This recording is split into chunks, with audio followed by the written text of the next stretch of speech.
criminal, subliminal minded. Rappers find it hard to define it. But narrow is the gate for just one tweet sent this crypto up 60%. HBAR fans, are you going to get a 60% pump? Have we hit the floor? XRP fans, I got a story for you. This has to do with Ripple, a little bit of off-rampage action for you. We'll talk that along with, well, along with Gemini, along with a little, I don't know, maybe Rex Osprey. No, we won't do that because that's been a nothing burger. I say lots of naughty things, so here's your warning. Franklin Templeton's pimping out their Benji token to another chain. You're like, Benji, why does that sound so darn familiar? Well, because Benji is big on the Stellar chain. Franklin Templeton pimping themselves out a bit. Now, before we get into the crypto news, and holy crap, is there a ton of it. Look at the top of the screen. You see all this up here? That is a lot that we got to deal with. Before we get into it, your comments come first. Why? Because no matter what, you, the viewer, matter most. Waker304 says, I just can't do it anymore. No one on YouTube does it like you. You're one of 2 channels I religiously watch anymore. No one delivers a more rounded approach to news and technicals than you. Good, bad, happy, or sad. You hit it out of the park. Keep on trucking. It's my job to bring you, the viewer, the news. Good, bad, happy, or sad. No hopium BS here. No $10,000 XRP by Friday bullshit like that. Just real deal. Paso24 says, loving my silver, liking my XRP and ETH. Just quietly adding as I go. I only buy if the prices are juicy. I don't chase shit. Tim Robertson says, hey, Klaus, you don't need surveys. You have your channel dialed in perfectly. Happy, bad, or sad. We want the truth. New York Comment says, I'm getting fat from eating all these nothing burgers. Yo, we went to bulimia burgers now. We're stepping up our game.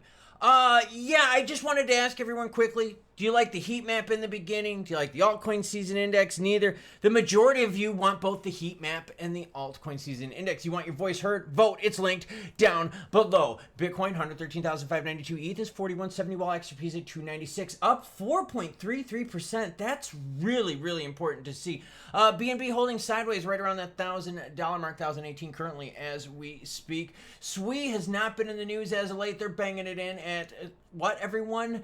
339. XLM rounded out 37 cents. Altcoin season index. Fuck. Who wrote the script for this one? 69 out of 100. So here we go. The altcoin season index getting some of that hot 69 action. Look, just expect volatility and pay close attention to how BTC does here over the next week and a half with the government shutdown talk. And the alts, okay? Let's see during this time who holds their value better. Not zoomed out like in a 90-day thing like this, but we'll zoom in maybe a little bit closer, right? As we kind of go through this to see, is Bitcoin still the store of value play, or the alts have a seat at the table with regs coming up? Picoin, a lot of you have been messaging about this going, bro, what is going on? Melting faces. Look, yeah, nothing good there. Gemini's stock, okay, a little bit of movement here. Not too bad, not too bad. FTT, you're like, whoa, the tweet, Klaus? Yes, the tweet, Klaus. FTX token soars after Sam Scam Bankman-Fried posted on X. The catalyst for the sharp price movement appears to be a 2-letter post, GM, shorthand for good morning, Guten Morgen, mein Freunden. Sam Bankman-Fried posted on September 24th. So this dude posts GM, and then all of a sudden, FTT, the FTX token, pumps up 60% spike, a 60% spike to $1.21, just on some dumb-ass piece of shit's tweet. All right, crypto, we're going places. Stablecoin juice, stablecoin market cap hits a record $294 billion as regulations fuel growth. Yo, this is what you're going to see when we get the altcoin regs. You're going to see a lot of money, a lot of growth in. So now, take the butt ramming with all the stablecoin news because that's what's hot. But understand that that's because they have regs. Once the alts get regs, you're going to see an enthusiasm like this for alts. You might even see more enthusiasm. Why? Because retail gives like zero shits about stablecoins and a lot on altcoin action. And once these institutions figure that out, you know where they're going to go. The stablecoin market cap reached an all-time high of $294 billion. Jeez, that is nuts. USDT remains the leading stablecoin in the market, 173 billion. Whatever, you can read this shit yourself. Okay, why am I bringing that up? Because Franklin Templeton brings their Benji tokenization platform to B&B's Change. The Benji platform, yes, same one that pimped it out to Stellar. So Franklin Templeton's being a little skank here, getting with everyone. Benji platform is Franklin Templeton's proprietary tokenization platform designed to facilitate trading, management, and administration of token-based investments. Blah, blah, blah, blah, blah. The mutual fund is Franklin On-Chain U.S. Government FOB XX. Benji supported by other blockchains including ETH, Sol, Base, Stellar, Polygon, Arbitrum, Avalanche, and Aptos. Yo, Gropey getting around. I'm liking this, but does it give you juice? Does it give you price action? Listen to this statement right here. The token currently has a total value locked of about 732 million, with 480 million on the Stellar blockchain. Okay, so like I said, that's big on Stellar. But is it really helping them out price-wise? I mean, like, when we look at, like, girlfriend's been, like, 37 cents. I mean, like, what are you going to do with that? What are you going to do with that? Still a laggard. So, Franklin Templeton hoeing it out. Anyone that wants to bite can play. Stablecoins as a whole, I've got all the chains right here. And everything you're seeing in this video, all my other videos, this is linked in the description below. These are all the stablecoins by rank. You can see RLUSD here, ranked at 12th. PayPal's Pussy PYUSD ranked at 10th. I threw that little colorful thing in there. It is PYUSD, and you know what I'm talking about.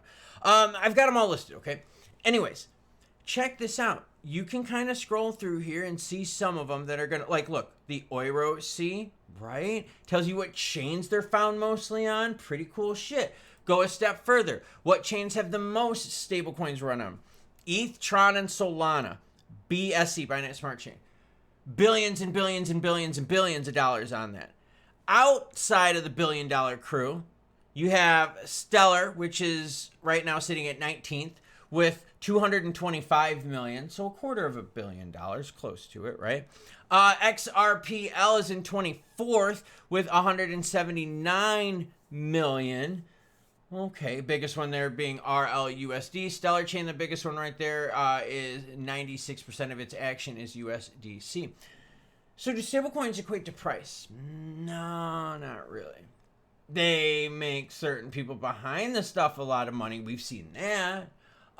Good for news, yeah. It keeps you popular, keeps you hot, spicy, naughty, and relevant. Because that's what we want, right? You got to stay in the news. Like if you start like scrolling down on these lists and you're like, Kanto, Karura, okay. Like, you know, it's shit you don't care about. You want to stay near the tops of the list. So I just find it interesting that stablecoins are big and juicy, showing you where to find the information. So if you're into that kind of stuff, you can do it. But it doesn't give you price action. It does not give you BJ action either. Ripple's RLUSD. Let's stick with stablecoins. I did throw a little tokenization in there. I just wanted to throw that in to kind of show you the parallels, right? Because stablecoins are found in chains. Tokenization is really big. Benji thing and all that kind of stuff. But not all that really leads to price action. Ripple, an enterprise-focused blockchain service closely tied to the XRP ledger, way to use buzzwords on there, said on Tuesday that RLUSD has been added to Securitize's platform, where they can now use a smart contract and they can take their build fund and their Van Eck Treasury bill, the V-bill, and swap it with RLUSD at any time. The smart contracts will enable build and V-bill investors to instantly exchange their shares for RLUSD at any time. Why can't you use XRP? Because players are using stables, because stables have regs. Dude, we will get the regs. When? Fuck. United States government. How the hell do you want me to predict that shit? Like, what am I supposed to do with that? So, let's keep learning, okay? But, look at the parallels I'm drawing here. Ripple rolled out the RLUSD stablecoin on XRP and ETH. And the most interesting thing about that is if you look at Ripple's RLUSD, which is right, cha, the majority of it is found on ETH. In fact, here you go. The total circulating amount, 88% of it is found on the ETH chain, with only 12% on XRPL. And while we're at it, Ripple's market cap for RLUSD is sitting at $750 million. So, nothing burger? Yeah, like, I mean, when it comes to price, like, again, news, relevancy, it's good. You want to be mentioned and shit like that. What about HBAR fans? HBAR poised for a 2-month low amid slipping investor interest. I'm gonna read you a real quick line here, okay? This is not like what I believe. This is just this article. I'm gonna talk about this, okay? For HBAR, this decline suggests that fewer investors are actively trading the token in the derivatives market, potentially leaving it more vulnerable to continued selling pressure. A sustained side sell pressure could cause HBAR's price to test the support floor at around 21.55. If the bulls can't defend this level, the altcoin to extend its fall and plummet to a 2-month low of 1944. Here's the thing with HBAR, okay? It's really kind of done its own thing. I mean, we're seeing this like just north of 20-cent floor. They talk about 21.55 there, right? They talk about that being strong.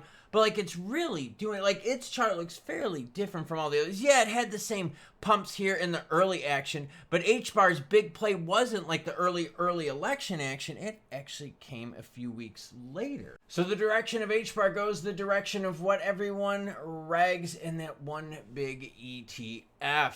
Also be nice to get through this government shutdown without any more pain, but that's why you got to be dry powder ready. Remember, crypto's all about what? Pumps and dumps.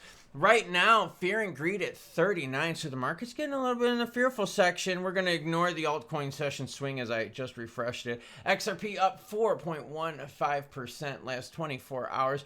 Looking pretty good. Let's see what happens here when we start testing that $3 mark. So far, we're kind of inching our way up on it nicely here throughout the day. So, XRP benefits big on what? A lot of ETFs. So like HBAR, some juice. XRP in terms of like the quantity of them and like the public desire, way more. It's not a knock on HBAR, but just some players are bigger than others, right? Like they're bigger markets than others.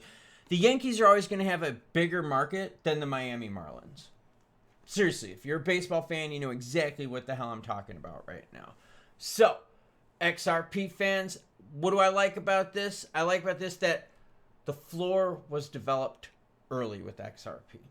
See, HBAR's chart, remember we said they both look different, right? Had a very steady decline here. And then all of a sudden, we kind of saw that floor start forming, the new one, right? Because this eroded all its gains right here. This was on a downward move. And now you're starting to see it level, right? XRPs, look at that. Like I said, they're different. We had a level here, which we held very strongly. We made a second move, and now we're batting that level. Remember, when we hit that $2 mark, we had plenty of times we were sub $2 as well. Just like sometimes here, we're sub $3. The fear, I get it. But I believe that XRP's got a lot bigger public following. And for those of you watching to the end, I was on husband duty today. Yes, that's right. So sorry for the delay in videos, but my wife had a little bit of a medical thing, and so we had to take care of that. So shout out to her. She's an amazing woman. Either way, so one tweet from some dumbass who did a lot wrong sends a crypto roaring 60%. Another crypto doesn't have the SEC to get in its way anymore. It just has the United States government and the lack of speed getting its way. That crypto, XRP. No, it's all the freaking altcoins. XRP is just a really good example of it, where yes, the United States government, the lack of preparedness, the fact they're always constantly putting out fires like budget deficit bullshit and laws regarding this or that we're so freaking far behind on are screwing us up from keeping up with the stuff that's happening now. But I bring you the news now. Good, bad, happy, or sad. HBAR fans, look, I still feel comfortable. And it's super like happy, like Joker smile. You know, I think there's going to be other bigger moves. But like in crypto, you have to diversify, right? So we're seeing people diversify in the alts. And I think a lot of us are sitting here going, yes, the regs are going to help. Been a long day. Like I said, I've had husband duty all day today, getting a little PM video. That's why it's quite a bit late. Thank you, Garmin, for letting me know that I've got late videos. So yes, enjoy the rest of your day. Make sure you do all the algorithm shit if you want to. You don't have to. You can watch it for free and not like, comment, like, subscribe, or anything like that. You can. You'd be a degenerate. And, you know, I'm just going to be honest with you then. I'd probably show your comment at the beginning of the next video. No, I wouldn't, because I said you wouldn't comment. I caught you. Choo-choo what? Choo-choo, I'm freaking tired of choo-choo bitches.